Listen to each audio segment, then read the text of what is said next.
여러분 안녕하세요. 서울경제신문 뉴욕특파원 김영필입니다. 오늘 좀 큰 경제지표 두 개가 좀 있었어요. ECI, 고용비용지수, 그리고 개인소비지출, PCE죠. PC 물가지수가 있었는데 오늘 좀 이제 결국은 그 장 마감 그 전쯤에 결국은 이제 퍼스트 리퍼블릭 뱅크 민간 차원에서 이제 해결이 불가능해서 FDIC가 곧 접수할 것 같다 이런 기사가 좀 나오고 있습니다. 그래서 그 파장을 다음 주 초 월요일 요때가 또 중요할 것 같아요. 이게 그 FDIC로 좀 끝날지. 사실은 그 세부 내역이 좀 잘 안 나와서 그 내용도 좀 보긴 해야 되거든요. 그래서 어쨌든 곧 이제 뭐 접수한다는 얘기가 나왔으니까. 그리고 사실 이제 오늘이 금요일 장마감 이후고 주말이기 때문에 제가 전에 한번 설명드렸잖아요. 영업정지는 항상 주말 그리고 주말 그 직전 전 언저리에서 일어난다 말씀드렸잖아요. 그러니까 이제 그거는 그렇게 보시면 될 것 같고 상황은 좀 계속 유동적으로 보셔야 될 것 같습니다. 그래서 오늘 3월 월스트리트는 좀 이렇게 좀 했고요. 1분기 CI가 1.2%가 나와서 임금 상승 압력이 여전하다. 이 얘기는 인플레이션이 여전하고 금리 인상 가능성이 여전히 높다 이렇게 해석이 가능하겠죠. 근데 이제 퍼스트 리퍼블릭 뱅크 요게 이제 좀 거의 이제 사실 이제 FDIC 접수가 임박했다. 뭐 결국 시간 문제였긴 했지만 접수가 임박했다. 요거는 이제 거의 장 마감 고 좀 거의 다 돼서 나온 소식이기 때문에 이게 그 이후에 어떻게 될지 월요일에 이제 개장했을 때 다른 지역은행들 어떤 파장이 있을지 그런 건 좀 보긴 해야 될 것 같습니다. 그래서 주말인데 오늘도 아침부터 찾아주신 여러분들 또 인사 한번 드리고 시작할 수 있도록 하겠습니다. 여기 제가 폰이 잘 안 보여서 매맴님, 얌생이님, 그리고 김종옥님, 라멘트님, 천사로시퍼님, 입큰개구리님, 모두 감사드립니다. 오늘 일단은 그 이제 장 마감 기준으로만 보면 그 ECI가 생각보다 좀 높았죠. 생각보다 높았고 그 퍼스트 리퍼블릭 뱅크 가지고 오늘도 계속 하루 종일 조금 어려움이 좀 있었어요. 주가도 많이 빠져 했었거든요. 그랬음에도 좀 상승 마감했어요. 아무래도 좀 이제 어닝 좀 최근에 좀 계속 좀 나쁘지 않았다는 것들 그런 것들이 있고 인플레이션 수치 PC가 좀 예상에 부합하는 수준으로 나왔거든요. 여전히 높긴 하지만 예상에 부합했다. 그러니까 뭐 큰 틀에서는 뭐 하락하는 것 같다. 그런 뭐 좀 기대감이죠. 그런 게 있었습니다. 그래서 나스닥이 한 0.6% 정도 올랐고 S&P 500, 다우지수 모두 0.8% 이상 상승했습니다. 간다가 또 빠졌네요. 어쨌든 10년물 국채금리는 인플레가 어쨌든 내려가긴 한다. 그런 기대감에 오늘 좀 하락했거든요. 중요 자료는 PC, ECI 있다고 말씀드렸었는데 어쨌든 그 퍼스트 리퍼블릭 뱅크 요걸 조금 더 보긴 해야 될 것 같아요. 이게 이제 블룸버그 나온 건데 FDIC가 뭐 파산 관제인으로 가는 게 이제 거의 임박했다. 이미넌트 뭐 이렇게 나왔고 원래 보도를 이제 좀 로이터에서 했었어요. 접수할 준비가 돼 있다. 사실은 그 FDIC가 그 이제 금융사에 들어가게 되면 그 금융사가 곧바로 다 망하는 건 아닙니다. 들어가게 되면 기본적으로는 기존 경영진을 다 쫓아내고 여기서 이제 경영을 하게 됩니다. 경영을 하게 되고 입출금을 다 관리하게 되죠. 경영을 다 이제 다 장악하는 겁니다. 장악해서 FDIC 장악을 하고 방법은 여러 가지가 있는데 매각을 할 수도 있어요. 일단 좀 매각을 할 수도 있고 자산을 좀 이제 추려서 매각을 할 수도 있고 그리고 아예 이것도 안 되면 그냥 아예 청산할 수도 있습니다. 아예 그냥 다 팔아버리는 거죠. 그냥 매각 뭐 경매 내놔서 다 팔고 해서 아예 청산할 수도 있는데 그런 가능성은 조금 낮고 보통은 이제 매각하려고 하죠. FDIC 들어가서 좀 이제 좀 정리 좀 하고 자산 조금 팔고 그 다음에 좀 몸집을 줄여서 건전하게 좀 한 다음에 파는 경우가 많이 있어요. 어쨌든 그래서 이제 FDIC가 들어가는 것 자체가 한번 이제 끊어주는 그 의미가 있는 건데 오늘 이제 그 퍼스트 리퍼블릭 뱅크 주가는 오늘 뭐 무지막지하게 하락했었습니다. 43%. 그 이후로도 이제 곧 임박했다 이 소식이 더 떨어졌거든요. 사실은 뭐 이제 주식은 이제 의미가 없는 수준입니다. 이제 3.5달러인데 더 떨어졌으니까 이제 거의 주식은 휴재 조각이다. 이렇게 보시면 되고요. 중요한 거는 앞에서도 말씀드렸듯이 다음 주 월요일 날 개장을 했을 때 좀 상황이 어떻게 될 건지. 그래서 어쨌든 FDIC가 접수를 했을 때 예금 보장 부분은 어떻게 할 건지 이게 좀 그 관건입니다, 사실. 그 세부 내역에 대해서는 아무 곳에서도 다루고 있지 않거든요. 아마 그 정확히 알려주지 않았기 때문에 그럴 겁니다. 근데 이제 전에 SVB 뱅크, 실리콘밸리 은행이나 아니면 시그니처 뱅크 때처럼 전액 예금 보장을 해준다는 건지, 아니면 원래 FDIC가 들어가더라도 원칙대로 하면, 기본 원칙대로 하면 예금 보장 한도까지만 보장해 주는 거예요. 나머지는 보장 안 해주는 거거든요. 근데 여기에 또 이제 300억 달러 공동예금이 걸려 있잖아요. 이거 좀 복잡합니다. 그래서 이제 퍼스트 리퍼블릭 뱅크를 FDIC 접수했을 때 뭐 보도자료 내겠죠. 그래서 이제 뭐 예금 보장을 할 건지 안 할 건지 다 적혀 나올 텐데, 어쨌든 제가 한번 설명드렸지만 전액 예금 보장을 해줄 경우에 월가 대형은행들의 손실을 메워준다는 그런 비난을 받을 수 있습니다. 어쨌든 다 은행권에서 돈을 걷어서 다시 뭐 내긴 하는 거지만, 어쨌든 FDIC 그런 부분들, 어쨌든 그럼에도 그건 원칙을 벗어나서 혜택을 주는 거기 때문에 그런 비난을 받을 수 있어요. 좀 부담스럽죠. 근데 이제 거꾸로 전액 예금 보장 안 해준다 그러면은 대형은행들은 상당수 손실을 볼 수밖에 없을 겁니다. 물론 이제 서로 얘기는 다 했을 거예요. 뭐가 더 계산기를 두드렸을 때 자기한테 나은 건지, 대형은행 입장에서는 그래 이번에 예금 좀 떼이고 말지, 다시는 내가 재무부랑 거래 안 한다 이렇게 하고 말 건지, 다들 머리가 한참 바쁘게 돌아가고 있을 텐데, 어쨌든 이따가 좀 또 구체화하면 그 내용을 좀 알 수 있을 것 같습니다. 그래서 그 내용을 알아야 월요일에 좀 어떻게 시장이 반응할 건지. 전액 예금 보장이 안 된다고 하면 시장이 좀 반응할 수 있잖아요. 또 뱅크런 부분이 있을 수도 있고, 그런 부분이 있었기 때문에 조금 더 보긴 해야겠다. 그래서 어쨌든 그 전에 좀 아직 불확실하니까 경제지표부터 먼저 좀 알아보겠습니다. 3월 PC부터 한번 보시죠. 이날 나온 3월 PC가 전년 대비 4.2% 증가했다. 보시면 이게 헤드라인 수치거든요. 전년 대비 4.2%. 요것만 블룸버그가 전망치가 4.1%였어요. 그러니까 요것만 조금 높았습니다. 0.1% 포인트. 그리고 나머지 전월 대비 PCE는 0.1% 뭐 예상과 같았고, 근원 전년 4.6%, 근원 전월 0.3% 모두 예상과 같았습니다. 그러니까 뭐 이제 큰 틀에서 보면 대충 이제 예상과 부합했다. 나쁘지 않았다. 이렇게 판단이 가능한 거죠. 전년 대비 수치로 보시면 뭐 꾸준히 5%를 넘다가 이제 이번에 4%대로 내려왔고, 전월 대비 수치로도 0.1까지 내려왔고, 뭐 괜찮네, 나쁘지 않네, 뭐 흐름상으로는 내려가는 거 아니야? 이렇게 설명을 하는 거죠.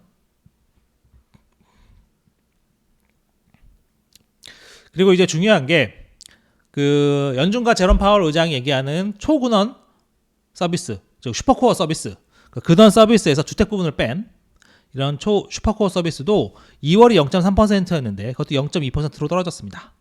그러니까 이것도 좀 긍정적이죠. 근데 제가 늘 말씀드리지만 이거 갖고는 좀 부족합니다. 물론 이제 전체적으로 예상에 부합했고 슈퍼코어도 좀 떨어졌다, 뭐 이게 괜찮지만 이것 가지고 금리 인상을 멈춘다? 이제 할 일 다 했다? 절대 아니죠. 근원 PC가 여전히 조금 계속 이제 부담스러운 수준입니다. 보시면 근원 PC가 전월 대비 0.3%잖아요. 그 전년 대비로도 4.6%입니다. 그러니까 이제 연준의 인플레이션 타겟이 2%니까 2배를 넘죠. 0.3%씩 12개월 하면 3.6%거든요. 단순 계산으로. 그러니까 여전히 상당히 높은 겁니다. 그리고 이것뿐만이 아니죠. 제가 이제 그 ECI도 중요하다고 말씀을 계속 드렸었는데, 왜냐하면 한 번은 ECI 때문에 금리를 올린 적도 있었기 때문에 그런 거예요. 금리 인상 폭을 더 키웠었던 걸로 제가 기억하는데, 이 ECI는 그 연준과 이코노미스트들이 한동안 걱정했던 그 임금 상승과 인플레이션의 그 악순환의 고리를 볼 수 있는 부분이기 때문에 좀 상당히 중요합니다. 특히 ECI는 임금뿐만 아니라 복리후생까지 다 같이 볼 수 있거든요. 그러니까 여러분들 그럴 수 있잖아요.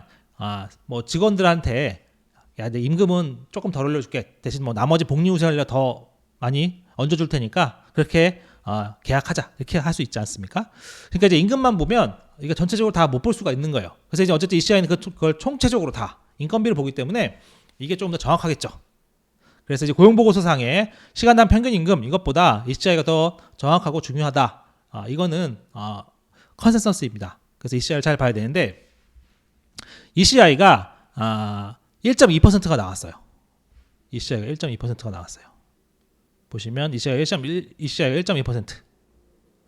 자가서 보실지 모르겠는데 어쨌든 ECI가 1분기에 1.2%가 나왔어요. 블룸버그 전망치가 1.1%, 다우존스가 1.0%였거든요. 그러니까 생각보다 임금 그 복리후에서 나가는 돈이 꽤 되는구나. 아직 안 꺾였구나. 이렇게 생각을 할 수 있는 겁니다. 그래서 이제 제이슨 퍼먼 버락 오바마 행정부 때 이제 뭐 백악관 NEC 위원장 했었죠. ECI는 임금 상승률이 둔화하지 않고 있음을 보여준다. 그리고 그동안 고용보고서상의 시간당 평균 임금 둔화는 그럴싸한 얘기에 불과했다. 제이슨 퍼먼은 계속 그렇게 얘기를 했었어요. 이거 시간당 평균 임금 둔화하는 것에 대해서 좀 좋게도 보면서도 이게 좀 이렇게 항상 변동성이 좀 크다. 자기가 봤을 때는. 그래서 좀 믿을 수가 없다. 이런 얘기를 많이 했었거든요. 그래서 이 퍼먼이 항상 얘기했던 게 ECI를 봐야 된다. 그런 얘기를 했는데 이번 ECI를 봤더니 역시나 시간당 평균 임금 이거는 좀 믿을 만한 게 못 된다. 역시 ECI를 봐야 되는데 ECI를 봤더니 임금 상승률이 둔화하는 것 같지는 않구나. 6개월 동안 연율 기준으로 4.7% 상승이다. 파월이 그런 얘기 했었죠. 인플레를 타겟 수준으로 맞춰 나가려면 임금 상승률도 인플레 타겟 정도 수준으로 내려와야 된다. 그러니까 쉽게 얘기하면 임금 상승률도 한 2% 정도 돼야 된다. 이런 얘기예요. 근데 지금 상당히 높은 거잖아요. 그러니까 다시 금리 인상은 할 수밖에 없는 거 아니냐 그런 얘기가 나오는 겁니다. 요건 잠깐 보시면 되는데 미시간대 5년 이상 장기 인플레 기대 최종 수치 이게 뭐 4월치인데 중간에 한번 이제 그 속보치가 나오고 그다음에 이번에 최종치가 나왔는데 조금 올라갔습니다. 그러니까 이제 인플레이션 문제가 계속 좀 있다는 거죠. ECI를 보고 그리고 근원 PC를 보고 그리고 인플레의 기대를 봤더니 인플레 문제는 역시 여전하구나. 그래서 금리 인상 가능성이 좀 더 확고해졌습니다. 요게 오늘 이제 CME 페드워치인데 근데 이제 제가 이제 그 이후에 좀 그 이후에 지금 퍼스트 리퍼블릭 좀 그 파산은 아니 정확하게 얘기하면 FDIC가 이제 접수하는 상황이 이제 임박했다 그런 내용이 나왔는데 그것 때문에 조금 이제 0.25 가능성이 좀 낮아지긴 했습니다. 왜냐하면 이제 다음 주 상황을 모르잖아요 어떻게 될지. 그래서 이 부분은 여러분도 좀 같이 보시긴 해야 될 것 같습니다. 다음 주, 그러니까 이제 주말에 FDIC 재무부에서 어떤 발표를 하는지, 그리고 다음 주 월요일에 개장했을 때 어떤 상태가 벌어지는지 그걸 좀 보긴 해야 될 것 같아요. 사실은 그 연준 입장에서는 FOMC 지난 다음에 영업 정지를 했으면 좋았을 텐데 어쨌든 지금 너무 뭐 시간에 몰리고 하다 보니까 더 이상 미룰 수 없는 지경까지 온 거죠. 예. 연준 입장에서는 FOMC 이후에 영업 정지하는 게 좋았을 텐데 이제 어쩔 수 없죠. 할 거면 이번 주말에 해서 어차피 수요일날 FOMC를 하니까 월요일, 화요일 상황을 보면 어떻게 할지 감을 잡을 수 있겠죠.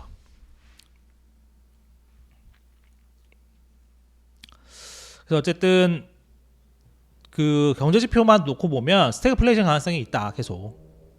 그리고 5월 넘어 금리 인상을 더 할 확률도 있다. 소비도 어제 GDP 때 소비 좀 설명드렸었잖아요. 소비는 조금 더 괜찮았습니다. 소비는 괜찮았는데 1분기가 1월, 2월, 3월이잖아요. 3월로 갈수록 조금 둔화하더라. 실제로 둔화하더라. 어제도 이제 그런 전문가들 멘트 전해드렸었는데 실제로 좀 둔화하고 있다. 그런 내용들 보시면 될 것 같고요. 그래서 이제 경기 침체 가능성 레리 서머스는 오늘도 1년 내 침체 가능성 70%다. 그렇게 얘기했어요. 그리고 이제 다음 주 금요일이 4월 고용보고서 나오거든요. 근데 일단은 지금 뭐 블룸버그 단말에서 조회를 해보니까 17만 8천 개 전달보다 꽤 줄어드는 걸로 나옵니다. 근데 뭐 그동안 좀 계속 좀 많이 틀려서 맞을지 좀 그런 의구심이 좀 있긴 한데 어쨌든 이제 17만 8천 개면 상당히 둔화한다는 느낌이 좀 들죠. 20만대 언더로 들어가니까. 물론 제가 전에 한번 설명드렸지만 10만 안팎은 돼야 연준이 만족할 수 있다 이렇게 말씀드렸지만 어쨌든 느낌상 상당히 좀 낮아진다 그런 생각이 가능하죠. 최저는 12만 5천 개, 최대는 26만 개다. 참고사항 보시면 될 것 같고요.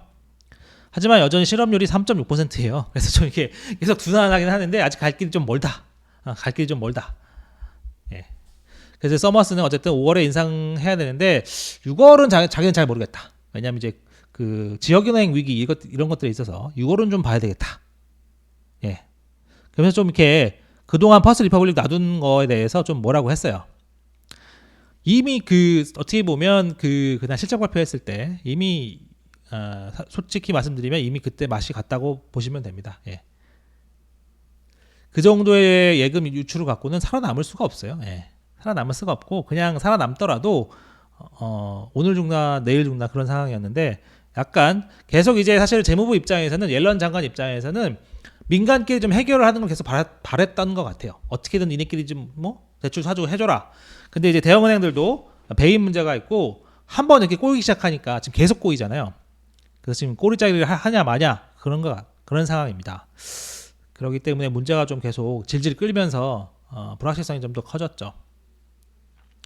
사실은 이 구조조정할 때는 정해졌으면 빨리 처리하는 게 좋은데 약간 이제 계속 결국 그런 것 때문입니다. 그런 것 때문입니다. 정부 세금 쓰지 않고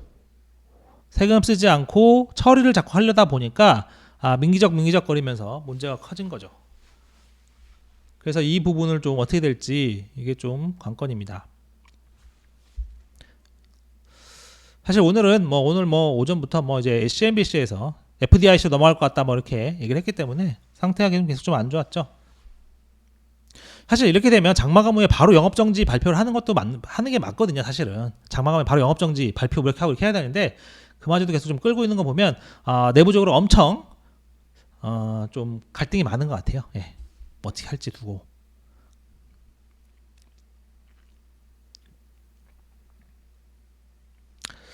어쨌든 이 저양예금 보장 부분이 어떻게 되는지 이런 것들은 지금 아직 지금 추가 나왔을 수도 제가 이제 방송하는 시간에 좀 추가 나왔을 수도 있는데 어쨌든 확실히는 지금은 모른다 그런 부분들이 있고요. 로이터가 이제 imminently 이런 표현을 썼기 때문에 제가 처음에 말씀드렸지만 어차피 오늘 금요일 저녁이고 주말이기 때문에 발표해야죠. 그리고 관련해서 하나 이제 월세전에 좀 재밌는 기사가 좀 하나 나왔어요. 근데 요 기사인데 전반적으로 이제 그거는 기사는 기준금리 그리고 이제 지역은행 이런 걸 전체적으로 다룬 기사예요. 뒷얘기를 잘 모아서 쓴 기사인데 기사를 정말 잘 썼습니다. 제가 이제 최근에 본 기사 한국 기사는 당연히 여기 한참 못 미치고 미국 기사 중에서도 굉장히 잘 썼어요. 뒷얘기들 알기 힘든 뒷얘기들을 잘 적어냈는데 브레이너들을 약간 띄워주기도 하면서도 엄청 갈구기도 하고 지적하기도 하고 다 들어가 있습니다. 근데 다 읽고 보면 딱히 대놓고 했다고 하기도 어려우면서 지적할 건 다 하고 그런 기사인데 내용이 대충 이런 겁니다. 2월에 이제 브레이너드가 연준을 그만두고 백악관으로 갔죠. 근데 이제 재밌는 거 이겁니다. 실리콘밸리 은행이 생각하다 망하기 직전이다. 이거를 TV를 보고 알았다고 합니다. 그러니까 온 지 얼마 안 돼서 이제 실리콘밸리 은행 문제 터진 게 3월 초인가 그렇거든요. 그러니까 바빴으니까 제대로 보고도 못 받고 그랬겠죠. 근데 어쨌든 되게 웃긴 일 아니겠습니까? 백악관 경제자문위원회 위원장인데 TV를 보고 실리콘밸리 은행 문제를 알았다. 이 얘기는 밖에 사람들이 보면 뭐야 바보야? 이렇게 생각이 드는 거죠. 근데 그 다음 문장에 이런 내용이 있습니다. 근데 이제 그걸 알고 나서 빠르게 앞으로 은행 규제를 해야 되겠다는 내용을 만들어서 그 NEC 관계자들 되게 놀라게 했다고 합니다. 어쨌든 실리콘밸리 은행 문제를 TV를 보고 알았다. 좀 그렇죠. 제가 예전에 이제 그 정보부처 출입할 때 한번 그런 기사를 쓴 적이 있는데 그 보령에 화력발전소가 있는데 굉장히 큰 발전소예요. 화력발전소 치고는 엄청나게 큰 불이 났습니다. 근데 이제 그 주무부처가 이제 산업통상자원부인데 장관이 불난 거를 TV를 보고 안 적이 있어요. 같은 내용이라 제가 갑자기 생각이 나는데 TV를 보고 안 거예요. 장관이 집에서 이제 그날따라 집에 좀 일찍 가서 저녁 한 8시인가 9시인가 TV를 보고 있는데 TV에서 발전소에 불이 났다는 걸 알게 된 겁니다. 황당하죠. 이거 있을 수가 없는 일입니다. 사실은. 뭐 원전이면 뭐 말 것도 없지만 어쨌든 화력 발전소도 마찬가지죠. 그게 상당히 큰 화력 발전소예요. 이제 사실 이 발전소에 불이 나면 어쨌든 그 전력 계통에도 문제가 있고 큰 문제이기 때문에 근데 그걸 TV를 보고 알았다. 그런 일이 있었습니다. 제가 그걸 기사를 쓴 적이 있었는데 어쨌든 그렇게 되면 이제 바보가 인정을 하게 되는 거죠. 근데 어쨌든 그런 일이 있었고 그래서 이제 비판자들은 브레이너드가 연준에서 인플레이션 오판했다고 지적을 한다. 근데 요 뒷부도 좀 잘 볼 필요가 있는데 브레이너드는 필요 이상으로 금리를 올리면 급격한 침체가 올 수 있다고 걱정했고 금융 시스템 일부가 무너질 수 있다고 주장을 했다. 내부적으로. 그러니까 작년 내내 그랬다는 거예요. 그러니까 작년 내내도 이제 사실은 그 인플레이션 때문에 금리를 막 급격하게 올릴 때잖아요. 근데 그럴 때도 브레이너드는 알려진 대로 비둘기파죠. 근데 실제로 이렇게 걱정을 많이 했다. 그래서 백악관이 이를 너무 좋아했다. 백악관은 브레이너드의 주장에 열광을 했다. 너무 좋아했다. 그래서 결국은 브레이너드가 옮겨간 셈이죠. 근데 이 부분이 좀 재밌습니다. 브레이너드는 의장을 보좌해야 하는 부의장에 있으면서도 작년 말까지 금리 인상을 원하는 파월에 맞서서 굉장히 혼란스러워했다. 그러니까 작년에 이제 파월은 어쨌든 해서는 계속 인플레이션 때문에 금리를 올리려고 했는데 브레이너드는 사실 부의장이잖아요. 그럼 이제 의장, 부의장, 뉴욕 연방준비은행 총재 이 세 명이 사실상 지도부인데 세 명이 힘을 합쳐서 바깥에 같은 신호를 내고 논리를 만들어가야 되는데 브레이너드는 속으로는 이거 아닌 것 같아. 금리 너무 많이 그만 올리고 싶은데 내려야 되는 거 아니야 이런 생각을 했다는 거죠. 그래서 지금 이 기사의 야마는 그런 겁니다. 생각은 브레이너드가 지금 그래도 백악관을 옮겨갔잖아요. 그래서 백악관에서 전체적인 경제 정책을 총괄 그리고 뭐 조율하기도 하고 뭐 어쨌든 바이든하고 제일 가까운 그 지근거리에 있으니까 그런 걸 하니까 브레이너드가 앞으로 금리 인상 부분에 있어서 상당한 얼마나 영향을 미칠지가 중요하다 이런 얘기를 하는 겁니다. 그리고 지역은행 문제에 대해서도요. 브레이너드가 그런 지역은행 어쨌든 금리를 많이 올리면 금융 시스템이 깨질 수 있다는 얘기를 계속 해왔다고 하잖아요. 그러니까 이제 이게 월스트리트저널 기사인데 그 부분을 잘 짚어냈습니다. 그러니까 브레이너드를 계속 좀 비판하는 기사기도 해요. 넌 바보야? 뭐 이렇게 하는 부분도 있긴 하지만 너 인플레이션도 잘 못 잡았잖아. 어떻게 잘 예측 못했잖아. 그러면서도 브레이너드가 워낙 이 부분에 있어서 강하게 주장을 했기 때문에 5월 FOMC 그리고 그 다음 6월 FOMC에서 결국은 이제 힘겨루기를 하게 되는 거겠죠. 브레이너드가 어떻게 나올지 그런 부분을 잘 봐야 된다는 것을 지적한 글입니다. 기사가 되게 재밌어요. 나중에 혹시 시간 나시는 분들 한번 보시면 좋을 것 같습니다. 길진 않거든요. 그래서 백악관의 속내 백악관은 당연히 그렇지만 겉으로는 뭐 인플레이션 빨리 잡아야 된다고 얘기하지만 어쨌든 너무 빨리 올리면 침체 올 수 있다고 생각하는 걱정한다는 거 그리고 금융 시스템 깰 수 있다는 거 걱정한다는 거 그런 대목입니다. 뭐 근데 파월 의장은 뭐 트럼프가 전화 몇 번 했어도 뭐 무시하고 금리 인상하고 뭐 그래서 적도 있기 때문에 뭐 일단 보긴 해야 됩니다. 어떻게 나올지. 정치 상황은 뭐 참고사만 보시면 될 것 같아요. 4월은 대체로 더운 달이고 지금 원시즌 때문에 그런 것 같다. 경제 지표가 좀 올바른 방향으로 가고 있다는 신호는 나오고 있다. 근데 중요한 건 충분히 빠르진 않다. 계속 말씀드리지만 충분히 빠르진 않다. 그리고 지금까지 실적은 뭐 나쁘지 않았다. 그래서 모하메드 엘 이런 얘기도 했어요. 어닝만 놓고 보면 침체가 확정됐다. 그러니까 근데 뭐 같은 얘기긴 합니다. 서머스가 침체 가능성이 100%라고 하는 건 아니잖아요. 70% 정도라고 얘기하잖아요. 그러니까 침체가 확정된 건 아니다. 어닝만 보면 제가 전해드리기로 그래서 제가 이제 말씀드리기로는 침체가 좀 늦어지거나 아니면 정도가 약해지거나 일단은 그 정도로 제가 설명을 드리고 있는데 어쨌든 이 어닝만 놓고 본다는 그걸 좀 보시면 좋을 것 같은데 어쨌든